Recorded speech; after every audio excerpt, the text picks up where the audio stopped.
नमस्ते स्टूडेंट्स। तो कैसे हैं आप सब लोग। उम्मीद करता हूं आप सब लोग अच्छे होंगे, स्वस्थ होंगे, खुशहाल होंगे और अच्छे से पेपर की तैयारी कर रहे होंगे। सबसे पहले तो यदि आपने अपने YouTube channel special child education को सब्सक्राइब नहीं किया है तो सब्सक्राइब कीजिए और बेल आइकन को प्रेस कीजिए ताकि अपने आने वाली हर वीडियो की नोटिफिकेशन आप तक पहुंच जाए।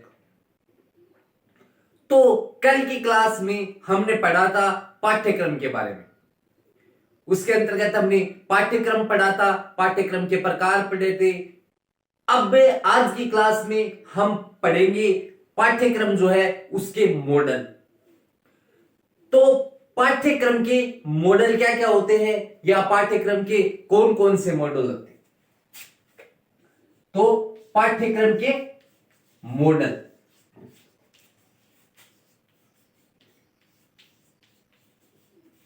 एग्जाम में पूछे जाने वाले प्रश्नों में से मुख्य प्रश्न ये है 5 या 10 नंबर कि पाठ्यक्रम के विभिन्न मॉडलों को दर्शाइए, समझाइए या बताइए। तो पाठ्यक्रम के मॉडल कौन कौन से होते हैं, इससे पहले हमने विकलांगता के मॉडल भी पढ़े थे। अब पाठ्यक्रम के मॉडल हम पढ़ेंगे। तो इसके अंतर्गत आपका सबसे पहला मॉडल है गृह आधारित मॉडल। गृह आधारित मॉडल या होम बेस्ड मॉडल।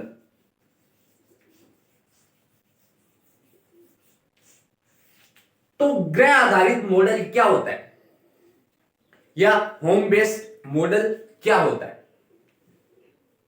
तो गृह आधारित मॉडल होता है, इसमें जो मुख्यतः जो बच्चे को पाठ्यक्रम या शिक्षा या कुछ सीखने को मिलता है वो घर पे मिलता है। आप सबको पता है बच्चा जो सबसे पहले जो भी कुछ सीखता है वो अपने घर से सीखता है, अपने माता पिता से सीखता है या अपनी समाज से सीखता है। तो बच्चे की जो प्राथमिक शिक्षा है वो उसे उसके घर से मिलती है। तो गृह आधारित मॉडल के अंतर्गत हमें यह पता चलता है कि बच्चे का जो प्रारंभिक शिक्षण है यानी बच्चा जो भी प्राथमिक शिक्षा प्राप्त करता है वो घर पे करता है। यह आपका है गृह आधारित मॉडल।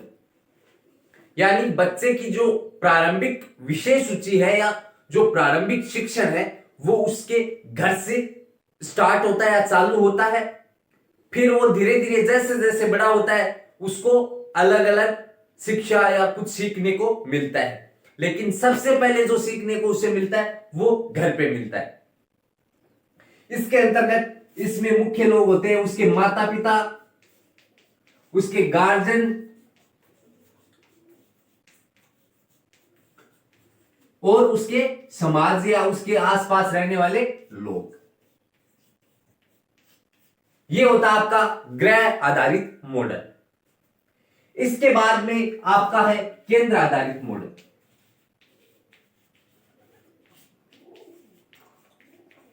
केंद्र आधारित मॉडल या centre based model. Centre based model तो इसके अंतर्गत आपका क्या आता है। तो सेंटर बेस्ड मॉडल के अंतर्गत बच्चे को जैसे अस्पताल,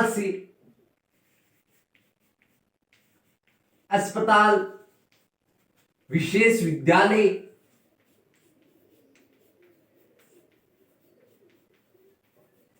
कॉलेजों, यूनिवर्सिटियों, यहां से जो शिक्षण प्राप्त होता है वो होता है केंद्र आधारित मॉडल।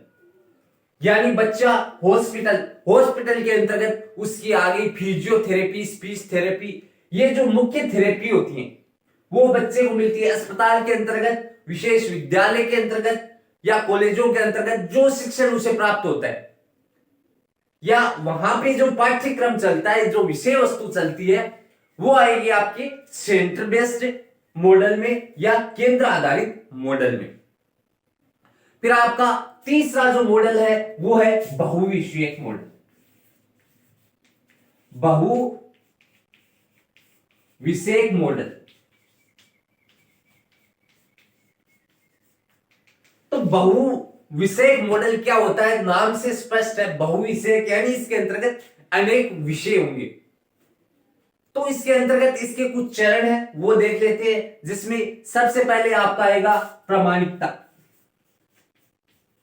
यानी बहुविषयक मॉडल क्वेश्चन भी आ सकता है, छोटा क्वेश्चन पूछ ले बहुविषयक मॉडल के कौन कौन से चरण हैं। तो पहला जो चरण है वो है प्रामाणिकता। दूसरा जो आपका चरण है वो है अप्लाइड लर्निंग।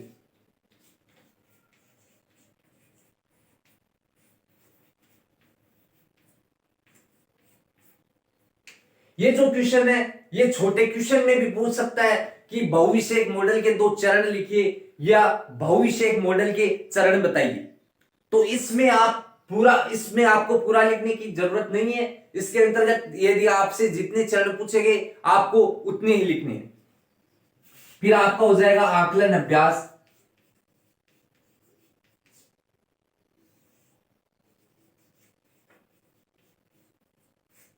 ये आपके बहुविषयक मॉडल के चरण है। अगला जो आपका टॉपिक है वो है पाठ्यक्रम विकास में प्रौद्योगिकी की भूमिका।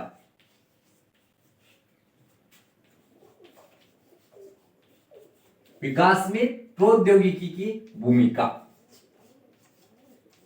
अब बहुत से बच्चे तो प्रौद्योगिकी नाम को सुनकर ही ऐसे समझते हैं क्या कि यार ये प्रौद्योगिकी होता क्या है।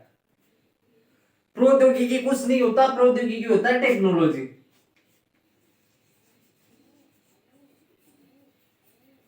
टेक्नोलॉजी यानी स्मार्ट जमाना है। आप इस टाइम पे ये जो क्लास ले रहे हो वो विकास में प्रौद्योगिकी है, टेक्नोलॉजी है। पहले बच्चे जो थे वो क्लास ऐसे नहीं ले पाते थे क्योंकि उस टाइम टेक्नोलॉजी नहीं थी। आज की इस जनरेशन में टेक्नोलॉजी जो है उसने शिक्षण में बहुत अच्छी सुविधा प्राप्त की है। तो टेक्नोलॉजी जो है वो पाठ्यक्रम विकास में अपना अहम जो रोल है वो निभाती है। तो पाठ्यक्रम विकास के अंतर्गत जैसे बच्चा लैपटॉप के माध्यम से, बच्चा पीसी के माध्यम से, बच्चा मोबाइल के माध्यम से, बच्चा टैबलेट के माध्यम से, स्मार्ट बोर्ड के माध्यम से जो शिक्षण प्राप्त करता है वो है टेक्नोलॉजी आपकी।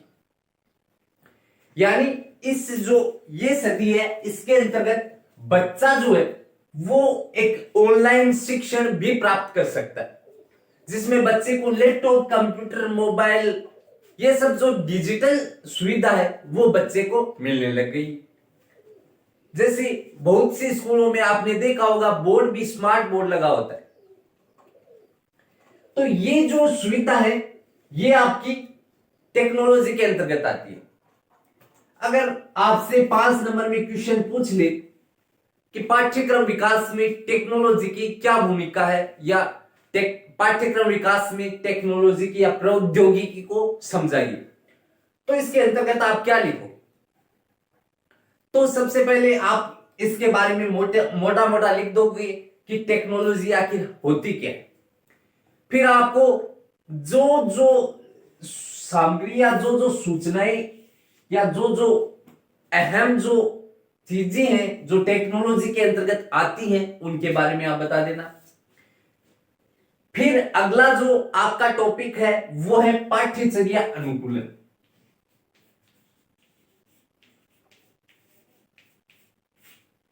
पाठ्यचर्या अनुकूलन। पाठ्यचर्या अनुकूलन के अंतर्गत हम लोग पढ़ते हैं विशेष शिक्षा,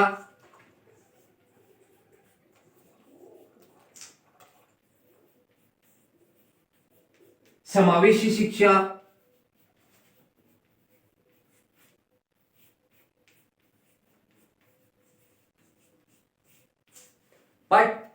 पाठ्यचर्या अनुकूलन के अंतर्गत हम पढ़ेंगे विशेष शिक्षा, समावेशी शिक्षा, एक होता है होम बेस्ड शिक्षा है, घर आधारित शिक्षा।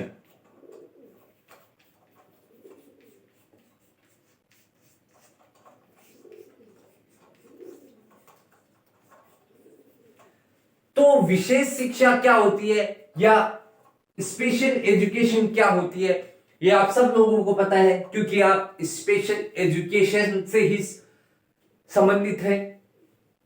तो इसके बारे में कोई ज्यादा बताने की आवश्यकता नहीं होगी शायद, फिर भी मैं आपको बता देता हूं। विशेष शिक्षा एक स्पेशल नीड या विशेष आवश्यकता वाले बच्चों को जो शिक्षण दिया जाता है, जो बच्चा सामान्य बच्चे से कम बुद्धि लब्धि रखता है या सामान्य बच्चे से अलग होता है।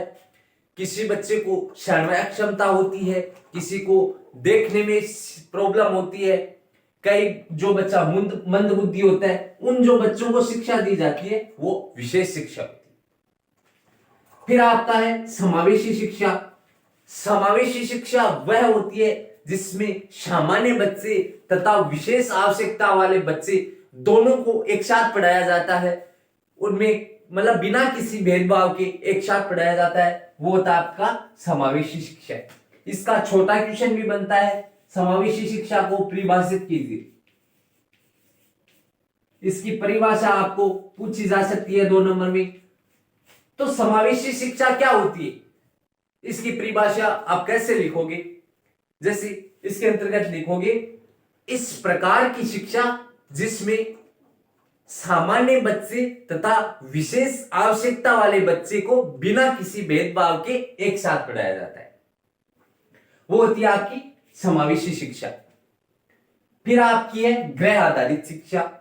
थोड़ी देर पहले मैंने बताया था जिसमें मॉडल था गृह आधारित मॉडल, वैसे ही गृह आधारित शिक्षा क्या होती है कि बच्चे को जो सामान्य जो शिक्षा है, जो पहली जो शिक्षा है या जो बच्चे की प्राथमिक शिक्षा है, वो उसके घर पे आधारित होती है या उसके घर से आधारित होती है। तो बच्चे की जो ऐसी शिक्षा जो बच्चे की प्राथमिक शिक्षा हो, यानी घर पे बच्चे को सामान्य शिक्षा मिल जाती है, बोलने, लिखने या अन्य जो सामान्य जो कार्य दैनिक जीवन की क्रियाएं हैं, इनसे संबंधित शिक्षा जो है वो बच्चे को घर पे मिलती है। ये हो गई आपकी गृह आधारित शिक्षा। फिर इसके अंतर्गत आपका एक टॉपिक है हाई सपोर्टेड नीड, यानी उच्च समर्थन आवश्यकता वाले बच्चों को शिक्षण। उच्च समर्थन आवश्यकता, हाई सपोर्ट नीड, ये क्या होता है? हाई सपोर्ट नीड के अंतर्गत वही बच्चे आते हैं उच्च समर्थन शिक्षा के अंतर्गत, यानी कि एक तो सामान्य बच्चा होता है, सामान्य बच्चा जो होता है या सामान्य से भी अच्छा बच्चा जो होता है वो कहीं भी शिक्षण प्राप्त कर सकता है। उच्च समर्थन आवश्यकता के अंतर्गत वे बच्चे आते हैं जो घर से बेघर होते हैं या जो जैसे कहीं तो अनाथ बच्चे होते हैं, जो गरीब बच्चे होते हैं जिनकी भाषा अलग होती है, या जो विशेष आवश्यकता वाले बच्चे होते हैं, ये आपके उच्च समर्थन आवश्यकता के अंतर्गत आते हैं। इनको पढ़ाने के लिए या इनको शिक्षण देने के लिए क्या आवश्यकता है या क्या जरूरत है? तो इस प्रकार के बच्चों को शिक्षण देने के लिए विद्यालय जो होते हैं उनमें समान शिक्षण होना चाहिए, यानी इनके साथ कोई भी भेदभाव नहीं होना चाहिए। जो एक सामान्य बच्चे को शिक्षा मिलती है वही शिक्षा इन बच्चों को भी मिलनी चाहिए। या ऐसे कुछ पॉइंट है जो उच्च समर्थन आवश्यकता वाले बच्चों में आप लिख सकते हो। ये थी आपकी सेकेंड यूनिट। इसके अंतर्गत जो मुख्य टॉपिक थे वो मैंने बता दिए हैं। उम्मीद करता हूं ये आप लोगों को अच्छे से समझ आया होगा। फिर भी यदि किसी टॉपिक में आपको प्रॉब्लम है या कोई भी टॉपिक जो आपको नहीं समझ आ रहा है तो आप कमेंट बॉक्स में बता देना, या अपना टेलीग्राम चैनल है जिसका लिंक डिस्क्रिप्शन में है, आप उसमें ऐड हो जाइए। वहां पे आप अपना जो टॉपिक है जिसमें आपको प्रॉब्लम है वो बताइए, मैं उसको फिर से समझाने की कोशिश करूंगा। धन्यवाद। Have a good day.